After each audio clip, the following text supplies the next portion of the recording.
ഞാൻ doctor Jimmy Mathew, Sree Narayana institute of medical സയൻസസിലെ professor of plastic സർജറിയാണ്. ഇവിടെ ജനറൽ സർജറിയിൽ കൺസൾട്ടൻറ്റുമാണ്.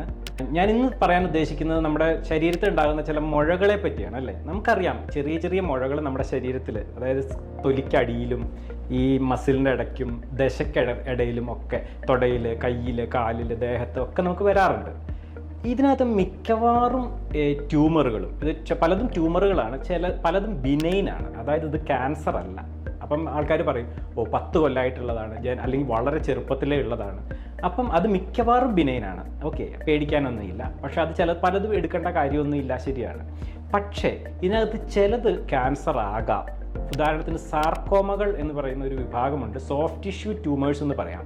അത് എല്ലിൽ വരാം. അപ്പോൾ എല്ലിലൊരു മുഴയായിട്ട് വരാം, മസിലിലൊരു മുഴയായിട്ട് വരാം, സ്കിന്നിൻ്റെ തൊട്ടടിയിൽ വരാം, സ്കിന്നിൽ മുഴയായിട്ട് വരാം, ഈ തൊട്ടടിയിലുള്ള ഫാറ്റ് അല്ലെങ്കിൽ മസിലിൻ്റെ ഇടയ്ക്ക് അല്ലെങ്കിൽ മസിലിനകത്ത് വരാം.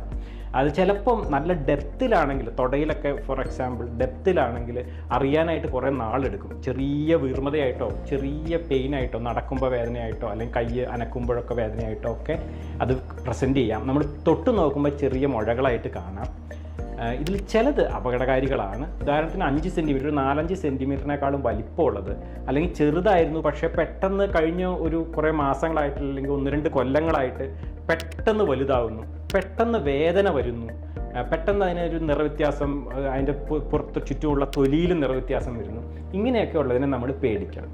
ഇതിന് ഒരു ചെറിയ ഇഷ്യൂ വരുന്നത് എന്താണെന്ന് വെച്ച് കഴിഞ്ഞാൽ, പലപ്പോഴും സർജൻസോ അല്ലെങ്കിൽ പുറമേയുള്ളവർ ചെറിയ മുഴകൾ അത് എടുത്ത് കളഞ്ഞിട്ട് ബയോപ്സി എടുക്കുമ്പോഴാണ് ക്യാൻസർ ആണെന്ന് അറിയുന്നത്. അപ്പോൾ അത് നമുക്ക് ട്രീറ്റ്മെൻറ്റിൽ ചെറിയ പ്രശ്നങ്ങൾ ഉണ്ടാക്കാം. ഈ സർജറിയാണ് ഈ സാർക്കോമകളുടെയും മുഴകളുടെയും പ്രൈമറി ട്രീറ്റ്മെൻറ്റ് മിക്കവാറും. അപ്പോൾ അത് നമ്മൾ ശ്രദ്ധിക്കണം.